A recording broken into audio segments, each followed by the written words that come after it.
ask some questions? Oh, please. Yeah. I think that's the Please. purpose of this. I mean, I think, tell me about and this is not in any way like accusatory or anything. This is like, I've been going on the same journey, maybe like you're like 12 months behind me or whatever, in terms of some of the feeling of, you feel like you're, I don't mean to use genders, but like you feel like you're the man. There's a period where you feel like I'm building this incredible business. And then there's a period where you hit some kind of stall point, is what corporate executive board. How have you managed that emotional journey? You know, you talk about writing that post. You're talking about, I mean, just everybody on this call has their personal identity and their self-worth, especially AJ, tied up in their company and the performance of their company. But I'm kidding about AJ, but so it's really hard. And especially when you're sharing in public and you're committed to it, you know, and last year you were talking about being a unicorn and getting all the way to 50 million in revenue. And now you're probably it's like a nothing-a-corn. if you're generating 6 to 8 million in free cash, which is what you said in your post yesterday, then it's good. It's worth $80 million, by the way, just so you know. 10 times EBITDA, Sam. I think so. Assuming I can get it to stop shrinking. Let's just, you know what I mean? But what's it been like emotionally? How have you coped? What do you do to make sure that you've got the right mindset? You know, I mean, there are investors that are watching your LinkedIn. So when you share that your MRR is declining, there's people that would have given you money that are probably going to give you less money or whatever. How do you think about that? I mean, that's not like I get heat from our chief of staff. She's like, dude, like, you putting this shit out on LinkedIn, like, how do you think it feels for the employees to read it? I'm like, honestly, like, I hate to say this, but like, they're not the audience, you know. It's like, and if there were any denying that like LinkedIn hadn't been the greatest thing that had happened to our company in the last 12 months, I think that I would take that comment more seriously. And by the way, like, what I did say that I would do, you know, it got brought up in executive offsite. They're like, I don't think that people like learning things about the company that they work at on a LinkedIn post.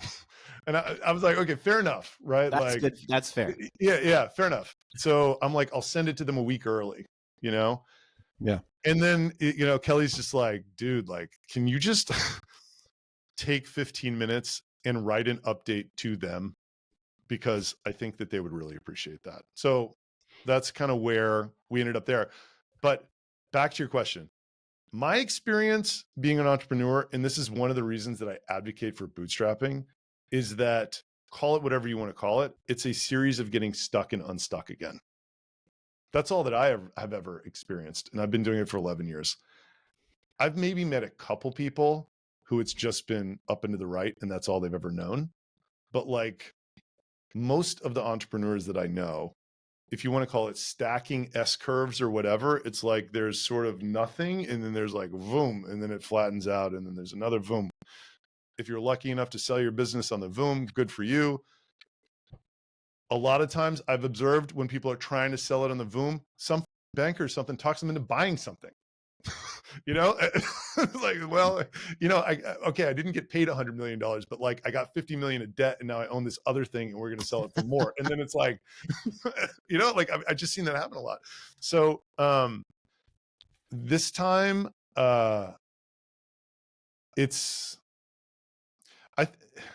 so emotions are hard to talk about because they change so often. Like I didn't sleep well last night because of this, but like, I'm really at peace with it now because I've like kind of spent 3 hours on the phone with, I mean, I'm not totally at peace with it but like, I think I would be totally at peace with it the day that I saw the decline was arrested, you know, because like, that's the thing that I just don't understand right now. I'm like, man, this like the pipeline versus churn is just like, I don't know when it's going to stop. Adam, you know? Can you explain that? The day the decline was arrested, is that what you said? The decline.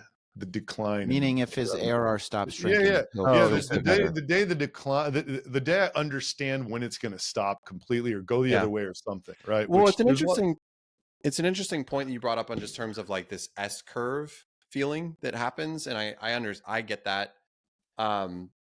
Being a second business, was your first business venture backed? No, also bootstrapped. It's interesting, and you're in Austin. There was this whole like bootstrap movement in 2012 in Austin that was very like anti-venture capital. How long have you been in Austin? You know, I should have moved in 2012, but I stayed in New York for some reason, and I moved in 2019. 2019. Yeah. I did the opposite. I should have stayed in Texas and moved in 2018, and then sold my business in 2019, and then gave a ton of money to Pennsylvania. It was great. Yeah, there's 10%. Yeah. There was so much fun to do that. Yeah. But like Austin had this like counterculture because of Austin Ventures and like a lot of founders getting screwed. And then that blowing up. And I didn't know if you like got into that counterculture aspect of it, or if there was like is there a chip on your shoulder from a venture versus bootstrapped, or is it just this like you're always feeling like you're solving problems, feeling that you really enjoy, and don't think that happens in venture? So what I will say is, like, I'm kind of starting, I would consider this my third startup that I'm starting right now. You know, it's like a totally different product and TAM and what, like the team, the whole thing. You're talking about like RB2? Yeah, exactly. Even though it's like in the LLC of retention.com or whatever, it's like a different startup. Retention.com, I started after 3 years of being stuck with a small but positive cash flow bootstrapped company. I think it's very different to start your, you know, to just be like, I am at zero with no resources at all. I'm going to bootstrap this. Yeah. Like that is really hard. When you have another company that's throwing off $6 million of free cash, it's really easy to bootstrap the following venture, you know, which like, so like the thing that I wanted to raise money 18 months ago, you know, do some growth equity, take some chips off the table, whatever. I'm so glad I didn't, because my life would be miserable right now. But because I just got 23 so wrong, you know, it's just, I would have sold this thing that just didn't happen at all. No experience doing that. Absolutely no experience doing that. Yeah, but like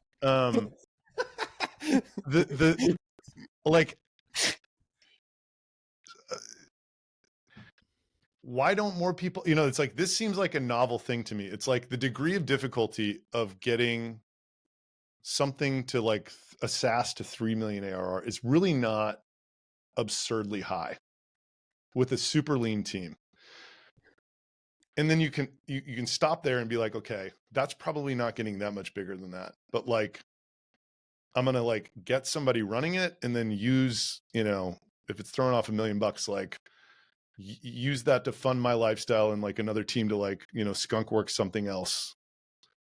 And then that, you know, whatever hits on the second time is probably going to be much bigger, you know? So like, that's kind of, I'm like kind of doing this portfolio approach to startups, which I say I'm a bootstrapper, but like, I don't know how you would bootstrap the go-to-market I'm doing right now. You know, it's just like, well, I'm just going to defer revenue for like 2 years and let everyone use it for free.